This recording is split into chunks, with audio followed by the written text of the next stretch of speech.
check for unconsciousness. Remember we said the A, B, P, U.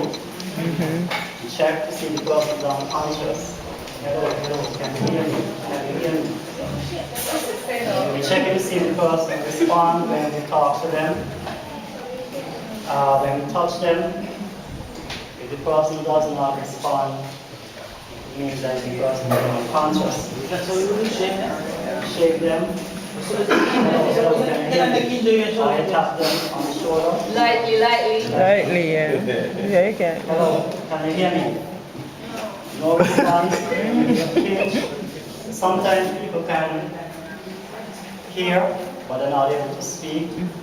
And so to confirm if a person is conscious or not, you give a pinch on the hand, and sometimes they respond to pain by moving their fingers.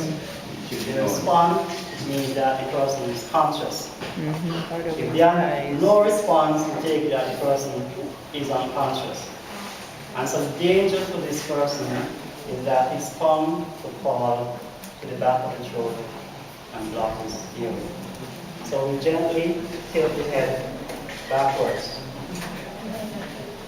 Now, you don't want to tilt the head so far back because he may have spinal injuries. So we have to do an examination to find out what is wrong before we can do all of that. Now, once we find that the person is unconscious, remember in the list that Kerry had up earlier, it says you call 911. If there are large gathering of persons around, you can ask somebody to call 911.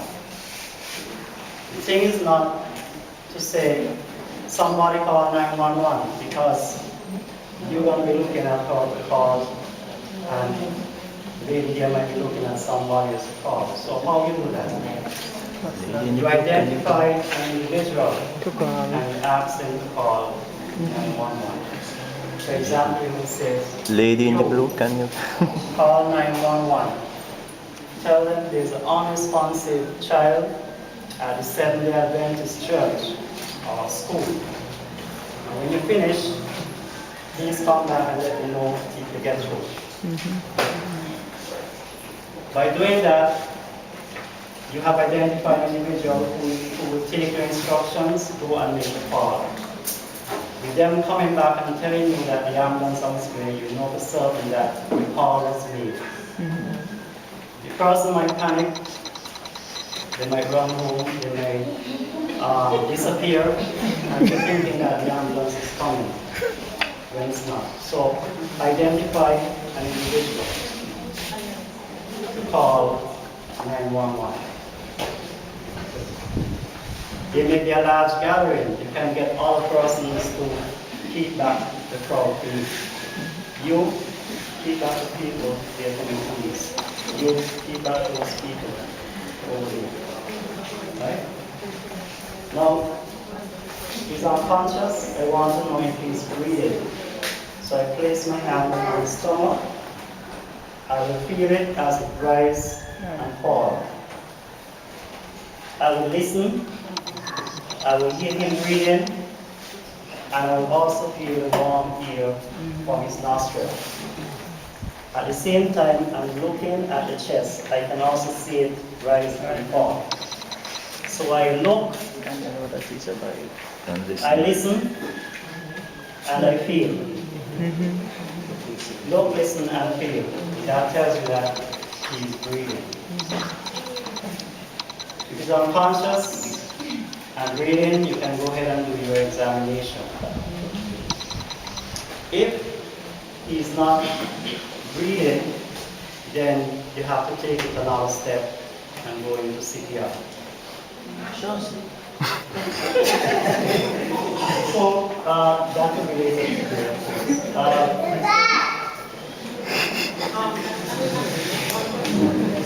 On the breathing aspect of it, the person is breathing, but let's say breathing is very shallow.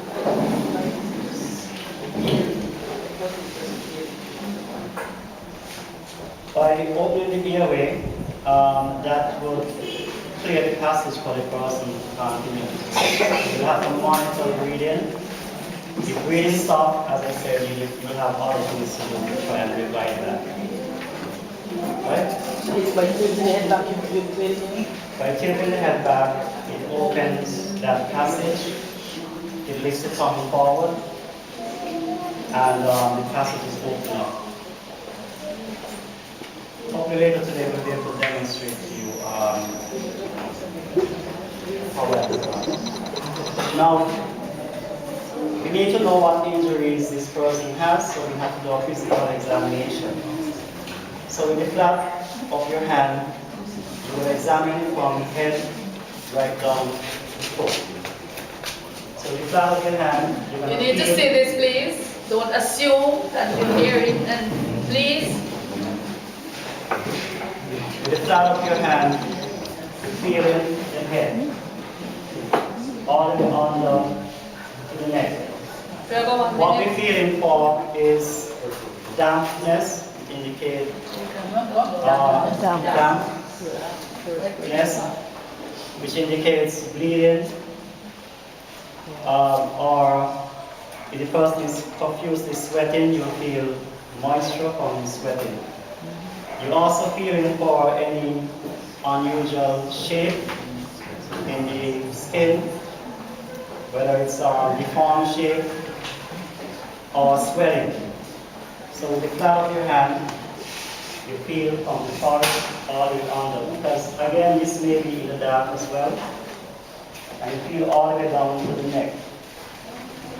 Without moving the head, you check the ears to see if there's any fluid coming out of the ears. That will indicate whether or not the person has head injuries. Also, you need to look inside the eyes, the pupil of the eyes. You're checking to see if the pupils are of the same size. If you have one larger than the other, possibly head injury. Or if the eyes do not respond to the light when you open the eyes, head injury as well. So to do that, you place 2 fingers on the eyelid and you pull upwards. And you look at the pupil in the eyes. You look to see if there's any fluid coming out of the nose. And you check the mouth to see if there's anything in the mouth, like food or liquid in the mouth. And you do that by pressing down on the lower lip and the jaw, and you open the mouth. And you look to see if there's anything inside the mouth. Press down on the lower lip. Now we need to check the collarbone. So you flat of your hand again. You feel from the center of the neck area, and you move your hand across to the shoulder. You feel in the collarbone. See if that is injured. Feel the chest area. Feel the rib cage. And you go all the way under to the natural hollow under the back. You feel the backbone. And you move your hand up as far up the spine as you could possibly get it without moving the person. Right? Then you need to feel the hip bone. Then you need to check both arms. Again, you're feeling for any moisture, any deformed shape, any swelling that indicates that the arm is broken. And you have to use both hands to make sure you cover all areas of the arm. So it would not be good to just use one hand because you would not feel the back of the hand. So you feel with both hands all the way down to the fingers. Checking for any unusual shape. Okay. Same thing with the legs. Feel the legs with both hands. And you know, if you're a lady and it's a man, you don't want to hear sexual harassment, so you preferably same sex. Preferably, but if that is not possible, Then you try to have somebody looking at you so they don't say that you trouble the people. And the reverse. Okay? Yeah. Okay, so at the end of the examination, any injuries you find? Yes? Just a question. It is recommended that it is wear protective gear to hold it for moisture. When you put on gloves, of course you'll feel the moisture through the gloves. You'll feel, for example, you put on gloves, you put your hand in water, you'll feel Feel the difference. Yes, Yeah, you feel the coldness. difference, yeah. warmness. You'll feel some. Yeah, sure. You can also use the back of your hand to check the person's body temperature. Checking the temperature whether the person is cold or the person is warm. Any questions? Now, because I said he is unconscious, because he's unconscious, you cannot leave him in this position. There's a position called a recovery position, where we turn the person over onto the stomach. And this again, you'll get a chance to do in your practical class. If there any bleeding, you have to stop bleeding by applying direct pressure and have some practice with this. You check the circulation. You check the circulation by placing your hand at the pulse at the neck. Yes, at carotid pulse at the neck, you feel pulse. In the case of infants, you check the pulse inside the arm here.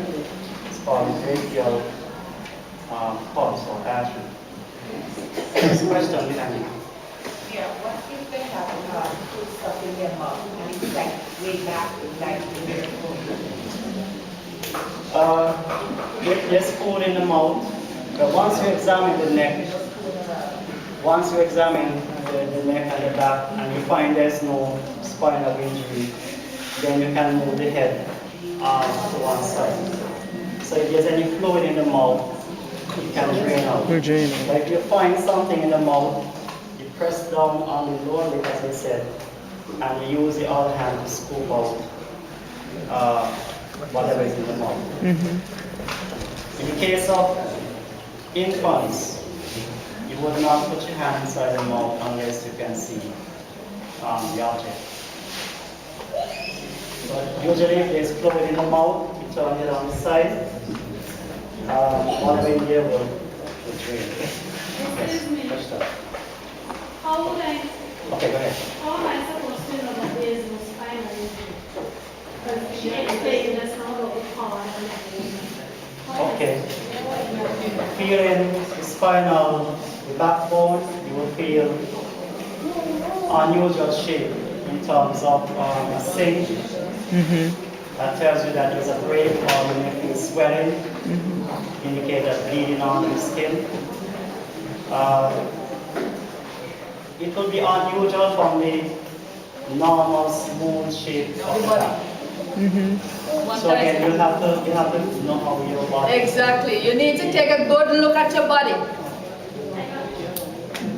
So don't be afraid, one day just get up and go in the mirror and say God made something special. Because, no, listen, unless, hear this, I'm joking, but if you're not aware of how the body looks normally, or shape, or where bone's supposed to be, if something is protruding, you're going to say, oh, that's the normal spot in it. So tell me what you're going to be feeling for. When you put your hand down, that kind of stuff, and things. If you haven't touched up the body, and if you have children and so you won't be molestation, do it under normal condition before something happens. Just see. Or even yourself, take your hands, and see. Look at your body. Do you face look at your body? Man, everything God made is good. So just watch it and say, well done, God. You know what I mean? And then, so that you could at least. Otherwise, you're going to have an issue. You're going to get comfortable. We have to get comfortable. So check it out. Yes, I'm dealing with someone who is in a unconscious state, right? Okay, I have a question. Yeah. I'm dealing with someone who is unconscious. I'm not too big. The person I'm dealing with is really big. How could I get the person in the recovery position? You get that in your practical. All of that is coming up. You want to take the class now? He said you have to move him in the You get that in your practical sessions, but Okay. what I could do. But you mentioned it, that way I asked. Yes, you get the practical session, but what I could do then is basically show you how it can be done. But this tape is not big enough to do it, so I just Okay. will have to do the process. Now, to put the person in the recovery position, someone who is small like this, you can, the hand closest to you, please, on the hand furthest away across the chest. Yeah, you need to flow. You need to flow like that. You need to go for it. I'm just. You use it, thank you. See the thing on the I left. won't be able to see from the hand. Yeah. Put it to table together. Put another table. Also, to do it on the floor. So.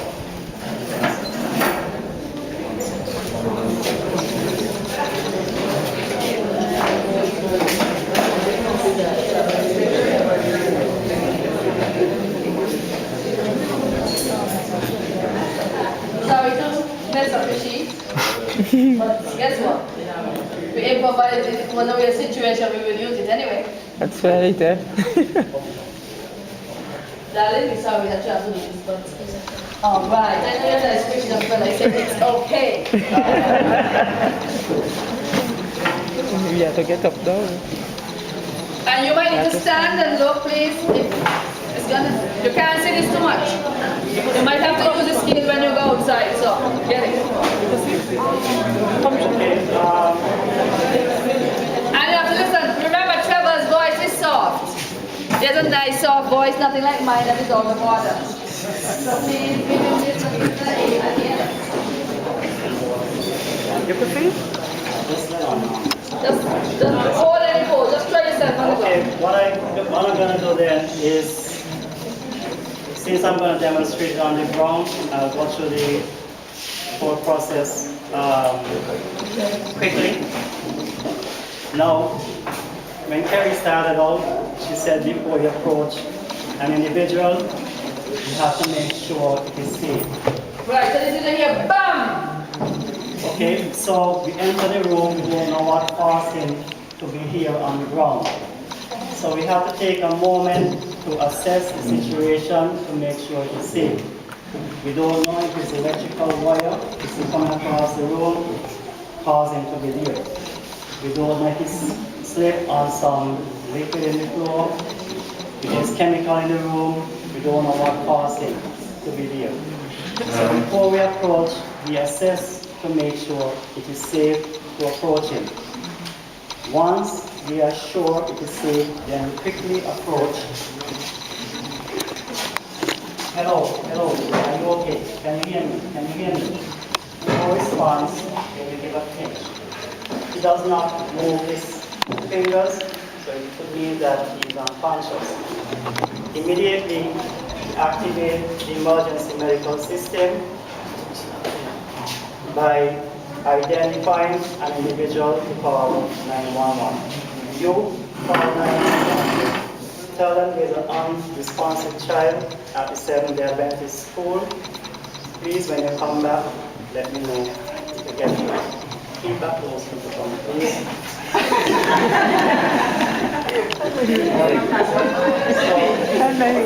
So, see if he's breathing. We look, we listen, and feel. Look, listen, and feel. He is breathing. Okay, so we need to know what is wrong. So we begin to examine by feeling the head, all the way down to the neck. We feel collarbone. We check the ears without moving the head. We check the eyes. to see if the pupils are the same size. Anything coming out from the nose. You press down on the jaw and you look to see if there's anything in the mouth. Okay? Then we need to feel the chest. Feel the ribs. The backbone all the way up. As far as you can get. Then we need to check both arms in the position that you find them.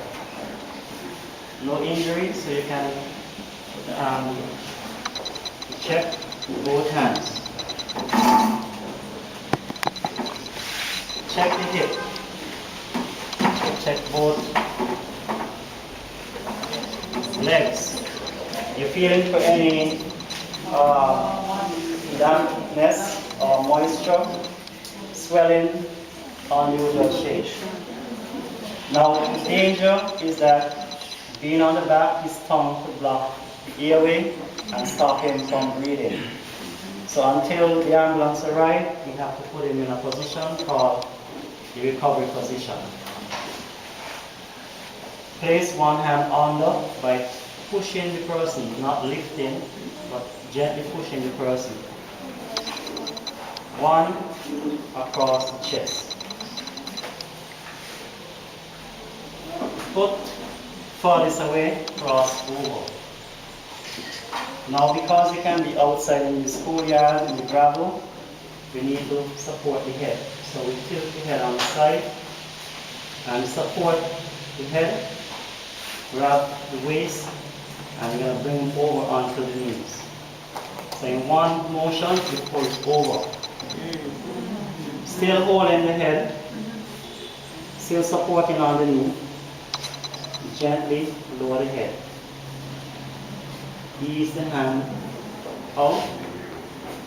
Ease the hand out. Slightly bend the knee. Now in this position, he cannot roll very easily, and this also maintains an open airway.